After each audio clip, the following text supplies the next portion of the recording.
Hi, everybody. Welcome to Tea Time with Amy and Bev. What's up, girl? Good day. I don't know. Good I day. don't know. It's kind of nice. I'm actually looking forward to, I think it was March 21st. They're talking about doing a global meditation. I would probably look into that date. I just think it's really a good idea to kind of join in. I think it was like 1 p.m. Eastern Standard Time or something like that. But I would do some research and see because I know there's some groups that are coming up, and I think it's a big deal. That's one thing I'll start off with. And if we look at meditation as just sitting to be quiet, that's all. It's just sitting to take a breath, Why not do you think think. a global meditation is important for the people in the back? Because I feel like when we do stuff like that, when we all come together for a few minutes, that I feel like it impacts the whole world. It brings peace. And I feel like when we come into groups like that with those intentions to bring peace, that I feel like it's much more effective when we're all kind of on the same intention. We have the same ideals, and it's just in that quiet peace that it's much more powerful than it is to walk around being angry or worried or in fear. So I feel like it brings a lot more balance into the world that we're lacking currently, more harmony. So I'm going to add to that um, presence. And when we're in a moment of being, whether it's by yourself or with many,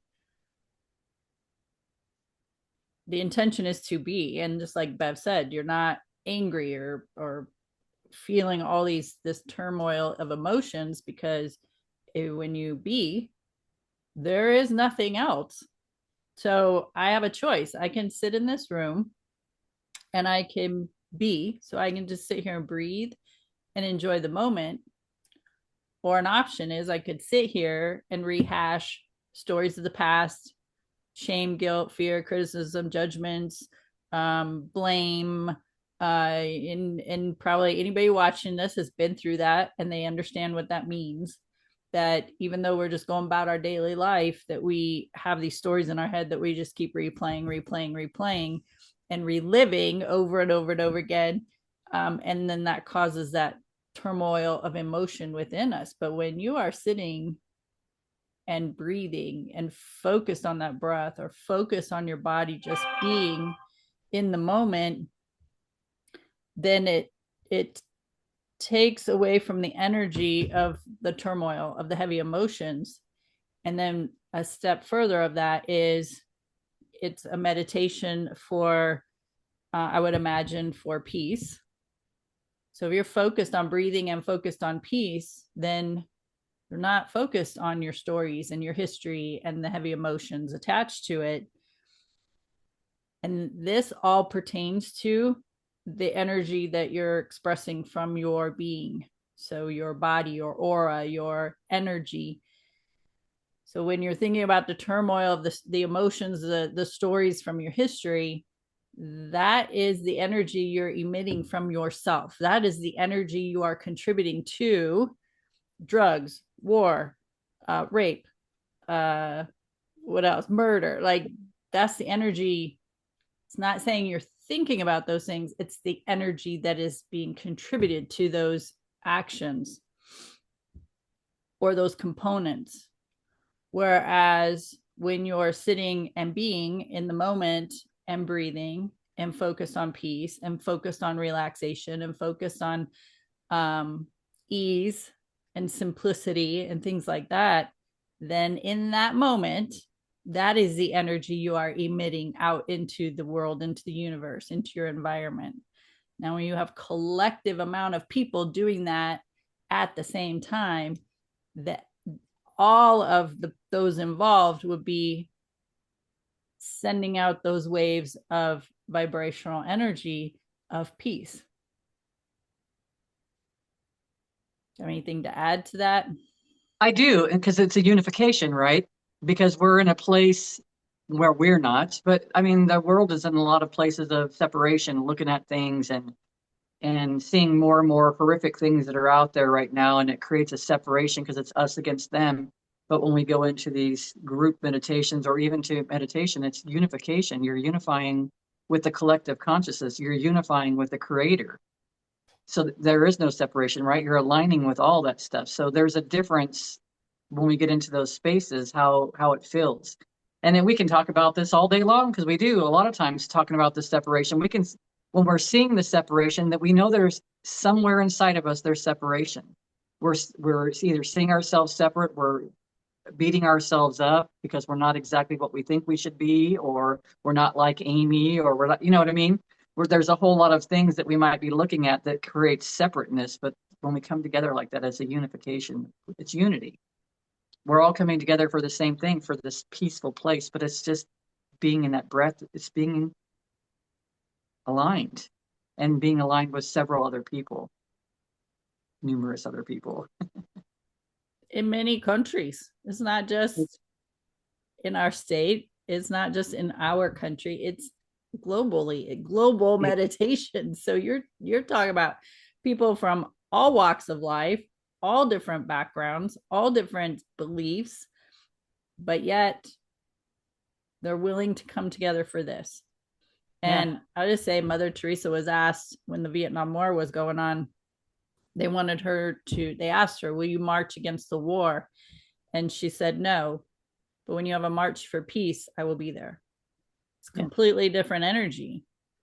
When you think about marching against something or fighting against something, then you're causing resistance against the thing you're trying to fight. So in a fight against, remember years, and it's changed. The verbiage has started to change. Fight against drugs, the fight or the war against drugs, the fight against cancer or the war against cancer, the fight against drunk driving or the war against drunk driving. It's just all resistance, because we're seeing that through the eyes of resistance, that we have to defend ourselves, we have to push against, because it's not acceptable. Well, when we love ourselves through these experiences, then we bring love to the experience for others. There's forgiveness. There's so many different paths we could go with this conversation. But what if we just had the energy of peace around somebody's healing who has a drug addiction? What if we have peace around the healing of somebody who goes to the bar and sits there and drinks for hours for their healing and inner peace? So even just me saying these words, saying war and against and fight, and saying peace for, in my body, I can feel the difference when I'm saying those words. So I would encourage people to sit with that. When you think about fighting against something, you notice I like made a fist and I came forward, but when I say let's have peace around this, let's focus on the healing of this, let's focus on the love that we could send to this, I completely like, I am just relaxed when I even say, I can instantly feel the difference in those words. So I'd encourage people to sit with how you feel when you say them, and what you notice in the difference of the vibrational frequency of those words. I like that. And then it's like just sitting and feeling that stuff. I have a lot of people that will, not a lot of people, I've had some people in my life that might call and ask me, hey, what do you think about this? What should I do? And then they call and ask the next person, what do you think about this? When really it's just a matter of sitting with self, asking those same questions in this peaceful place and just feeling what you feel. I like to ask yes or no questions. And I have a counsel that I call upon that has shown up for me, and they'll answer my questions. I've tested them honestly on numerous things, and they came forward truthfully with the information. But it's like when I do the yes and no things, I can get a response from my body if I sit really quietly and I just I'll feel like a tug that it wants to turn my head to the right and left. I'll feel a tug to want to be a yes. I'll feel those things, but only if I can get into my space of allowing. If I'm trying to control things or if I'm stuck in something, until I can get to, breathing and get into that peaceful place, I'm not receiving that information. So we always have access to all of this. It's not something outside of ourselves. And it's so nice. We get the goosebumps or the goosies, and it kind of lets you know that we're in alignment, and this is ringing true, whether it's something that somebody said that in their experience, but it's just showing alignment. There's alignment. It doesn't even have to be considered a truth or a yes or a no or a truth or a false. It's just an alignment feeling. It's feeling that alignment. And that's when we start recognizing that we want to be in that space all the time, not just some of the times. And the only way I can do that is for me to be in a space of allowing, to be in a space of faith, know that things are working out no matter what, and then play with it. And then it's more fun. Yeah. The benefits of feeling that peace within yourself, again, I'm going back to the energetic vibration that we're sending out, emitting on a global level. You're talking about many, many, many people, several people, hundreds of people, thousands, I don't know, maybe millions. Yeah. But think about this as just your environment in your home, in your workspace, when you're in the car, when you're at the store, when you're in a public place. The difference of when you're experiencing turmoil within your body, maybe you woke up in a bad mood. Maybe you're just angry about something that happened yesterday. Maybe you're still carrying a lot of shame and guilt about something that had been 20 years ago. That all those emotions have a vibrational frequency, and when you have them stored within your body, they're still there, and your body knows they are there, and so does your mind. And you might think, I'm having a good day and everything's going really well, and that may be true, and all that stuff is still stored in the body because you've pushed it down into a container. Your physicalness, you've pushed it down into a container and, like, so to speak, put a lid on it. But eventually that erupts, and it usually erupts when you're triggered by something in your day-to-day life.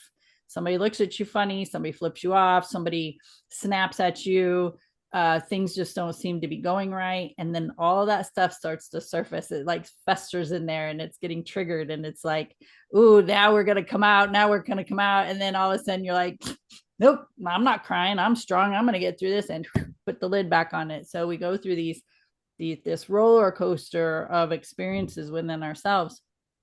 So if you're having that type of information stored in your body, and you wake up in a bad mood, all that stuff's being triggered. You go out into the public, and most likely everybody you run into is going to confirm that you're having a bad day. Nothing is going to go right. Everything seems like the world is against you. Every person you run into is experiencing the same or similar emotional state that you are. Like, it's just, you just want to go back to bed, which Abraham says. When you think about Esther Hicks, they say, just go back to bed, take a nap, come back later. And I've had those days. I'm like, yeah, I just need to go to bed. I need to go back to bed and wake up and start again. And the opposite is true too, that when you are feeling lighthearted and you are feeling those good emotions, that good mental state, and you're just expressing through your vibrational frequency this lightness about you, you notice that things just seem to unfold beautifully, and you come into contact with people who are just so kind and genuine and smiling, and they are also experiencing the similar sensations as you, and so you're a vibrational match. So that's something I would highly encourage you to do, is notice when you're not doing so well within yourself and you are around other people, even if it's just in your household, how those people are responding, not necessarily to your words or to your actions, but when they come into the environment that you're in, and notice how the dynamics are. And I've done this on many occasions. When I started learning about this, I would notice that I was the one in a bad mood, having issues within myself. And then I would notice the people in my household being similar, short, temperamental, you know, um, itchy bitchy cranky, right? And I would go into the bathroom and I would look at myself in the mirror and I'd give myself a what for, a talking to, tell me, straighten my act up, get over yourself. This isn't their, this is you, this isn't theirs. And you're contributing to this. Like I would really give myself a stern talking to, and then take a breath, put a smile on my face, shake it off, go out, and the entire dynamic of the energy would change. And then we would all be in good mood. And all that was me taking responsibility for my own energy because I knew I was contributing to the way they were showing up in my field. I wasn't waiting for them to change. I wasn't waiting for them to be happy. I wasn't waiting for them to change their ad. Like, hadn't, it was me. So that is my response. My energy is my responsibility.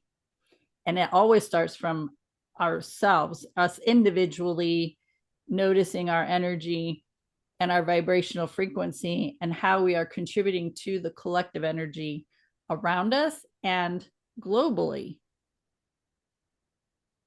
It's true. And it really does have a huge effect. I've had conversations about that. I mean, I seem to be having conversations about that a lot. The difference of how we show up. When, like if I show up and I'm in an angry mood and then I'm at home and then I'm presenting this energy without even thinking that I'm doing anything, I can just feel it. The other persons can feel it too, and they're operating from the same space. And now they're on the hook to be a trigger for you to kind of maybe recognize that I'm not feeling exactly as good as I could be.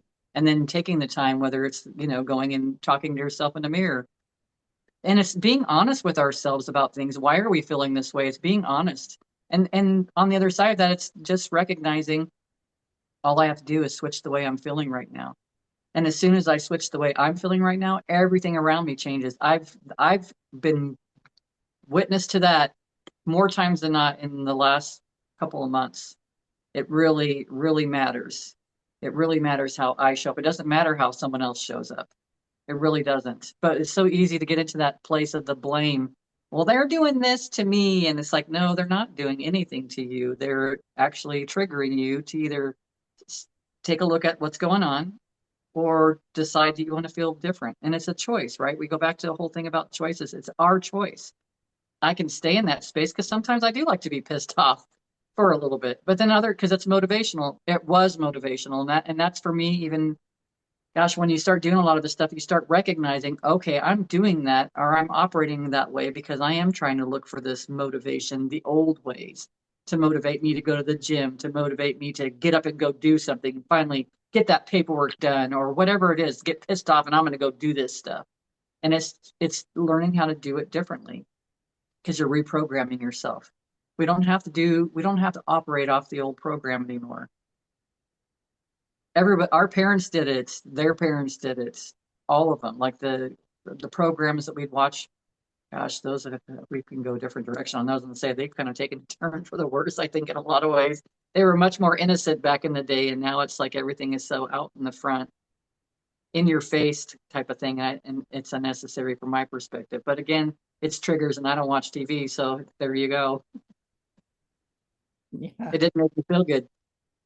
If I hear any drama going on, if somebody's watching something and I hear like drama, it's like, how can you sit and watch that? And it's like, oh, because that's where they live right now, and that's okay. It's just not where I live. So I'll go back outside, and I spend a lot of time outside because it's very grounding and it's very nurturing and uplifting. Yeah. And to add to that, it's been, it's still today, but in our generations before us, has all been completely survival. And then when you go through the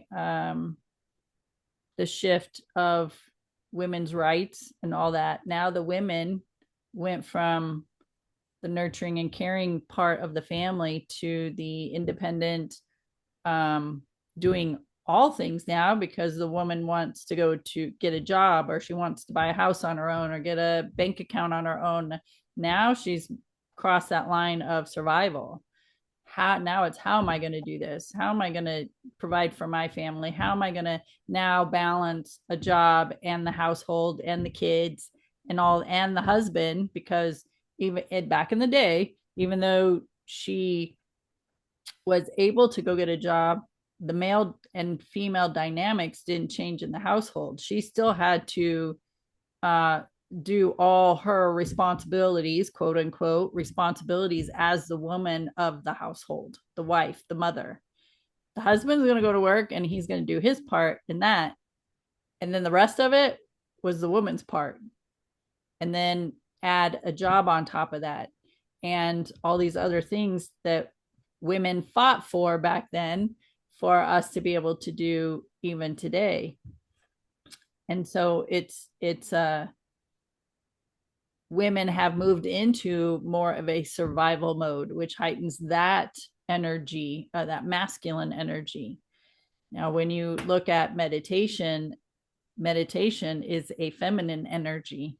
And it's not saying that because you're a man, you're going to sit and meditate, you're going to be, feminine, female. No, we all have the feminine, masculine energy in us. We need the masculine energy for survival, for those moments of emergency, for those times that you got to get things done. And we need the feminine energy for to rest and to nurture and to meditate and to have compassion and love. So it's a harmony within ourselves, within each of our beings, for the male and or the feminine and masculine energies.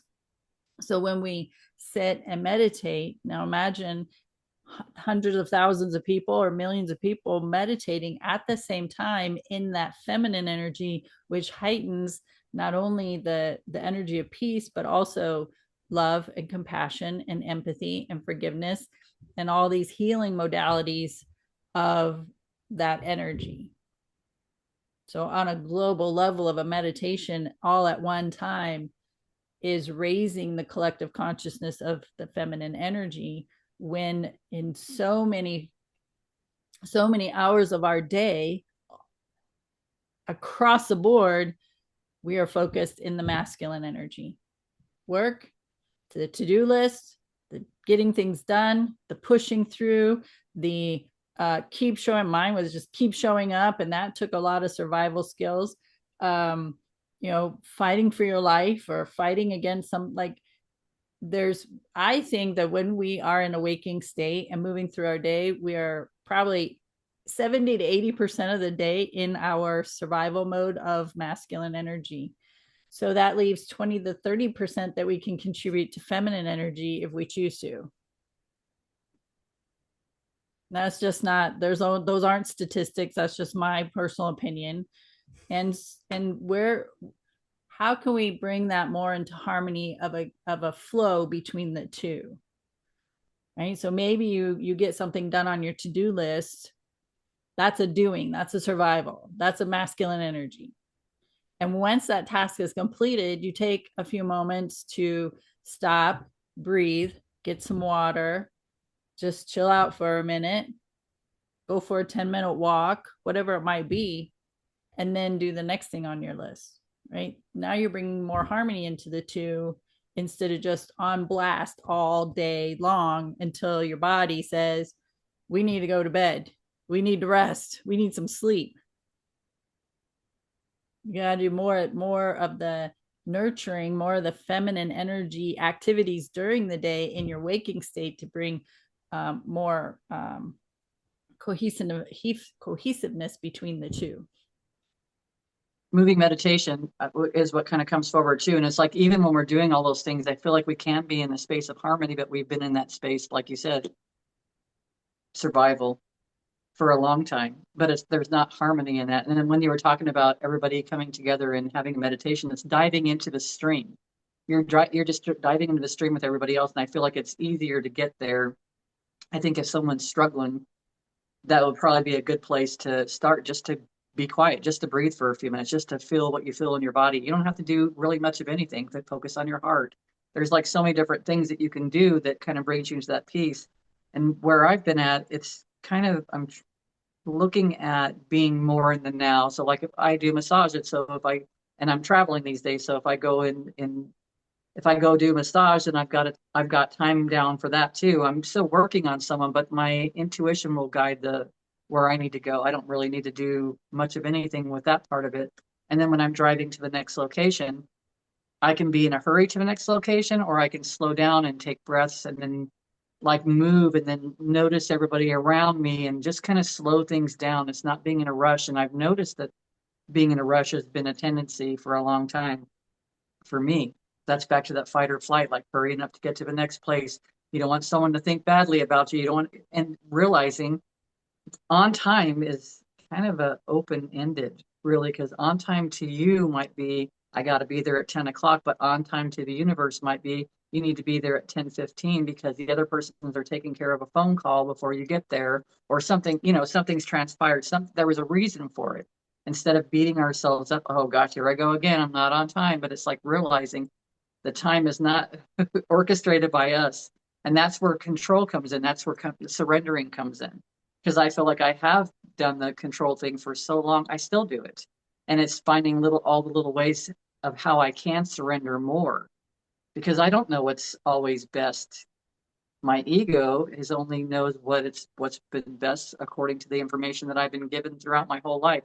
How did my mom respond to that? How did my dad respond to that? How did my grandparents respond? Ooh, I watched that soap opera. What did they do in that relationship?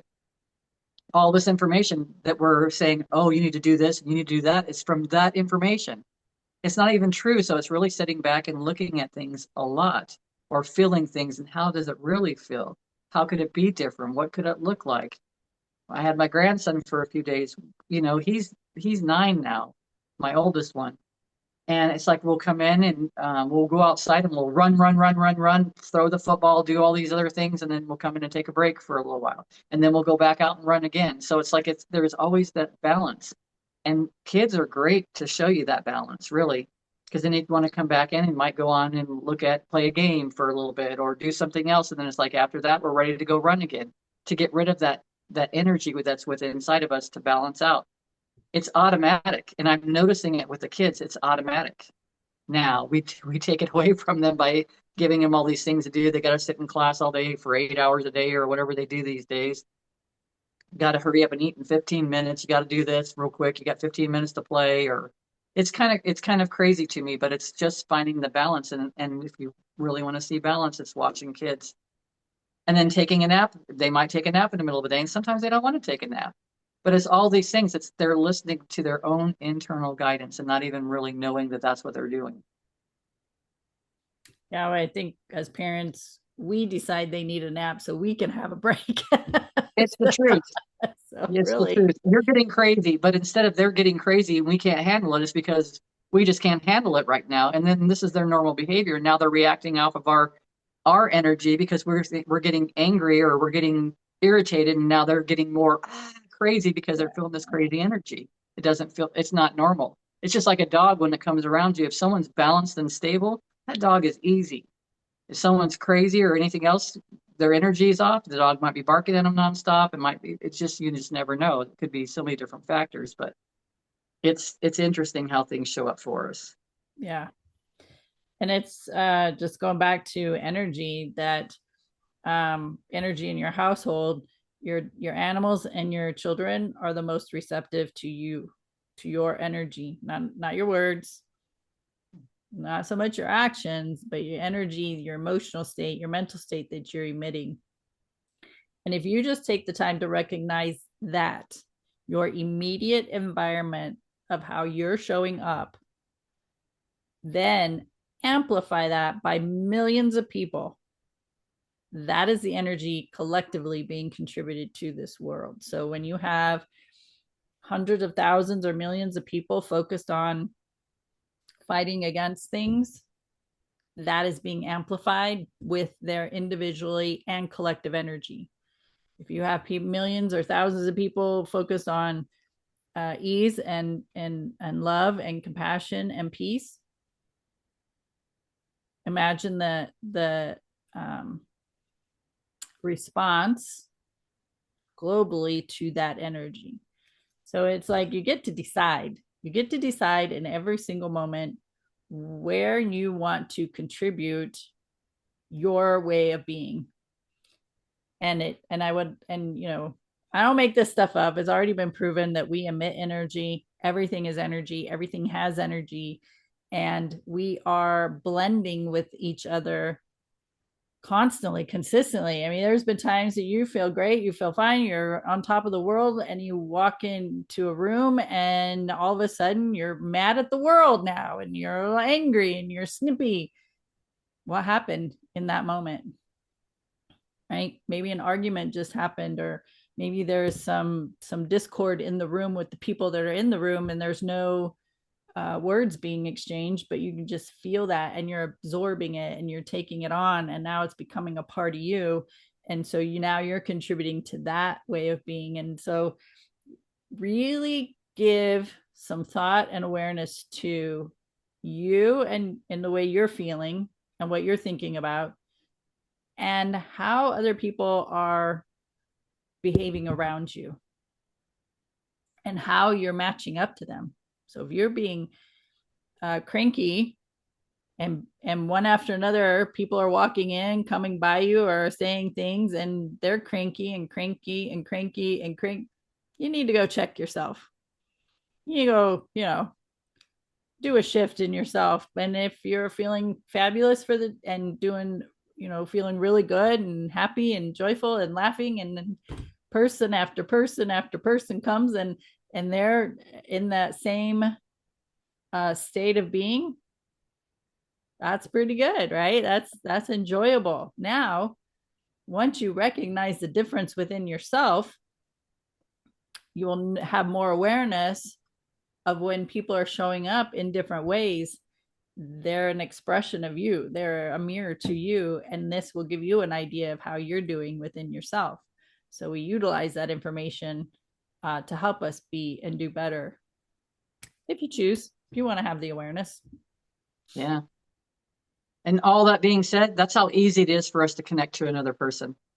Yeah. We do it all the time. We're not even in awareness of it. If I was sitting there and I was like, oh, I wonder how such and such is doing. Maybe I was in a great mood and I wondered, and now maybe I'm not in a good mood because now I'm picking up on their energy. It's so subtle. It can be such a subtle shift as that. And that's where awareness is so valuable for us. Yeah. So from this conversation, I know it benefits Bev and I always. It's great reminders when we talk about these things, and we get off these calls and we're like, oh yeah, I got some stuff to work on. But you've gotten a lot of information from this content and things that you can apply to yourself. And really, it's about self-awareness. But also check the information on that global meditation. They do it every year. Every year there are global meditations happening. And when you get connected to those and be in that space with collectively at the same time, just notice what you notice. And you got to start, you got to do it, right? It's like participating in yourself, investing in yourself. And time is an investment. So it takes the time to create a space for you to sit and be and breathe and be. That's an investment in yourself. It doesn't cost anything, just time. And it is time you're not going to get back, but that time that you take doing it is a benefit to the next. It's a benefit to your momentum. It's a benefit to what you're manifesting or wanting to bring to yourself. So that time that you're investing to sit and breathe and feel peace within yourself, so beneficial. So not only for yourself, your environment, but collectively around the planet. And why? Because you matter. That's why. And you matter just because you were born. End of story. Yeah. All right, friends, there's other people that want to hear this kind of stuff and they want to have these conversations. So be resourceful, share our content or any other speaker, influencer, teacher that resonates with you. And you can find us on many platforms. So we're on Facebook, Instagram, TikTok, Spreaker, Spotify, Podcast Addict, and YouTube. So there's no reason why you can't find us. It's Amy and Bev Community, and is the title of to wherever we are. Um, just be resourceful. We're here to help each other on this planet, and you know it's more of a survival when you're trying to do it on your own, and it's not it takes longer. Trust me, I did it. It takes longer to try to do things on your own. So any final words, Bev? Don't do it on your own. Yeah, right. Get I mean, help. no, seriously though, because it really does help sometimes because we only have our templates, we only have our experiences that we've gone through, and it's always good to share it with somebody else that's wide open, Yeah, and then have them give you some different perspectives on things because it's so freeing when you can gain different perspectives. yeah, yeah, for sure. Helps you see out of your own box. Yes. All right, friends. Thanks for hanging out with us. Tea time with Amy and Bev. We'll see you in the next video. Bye.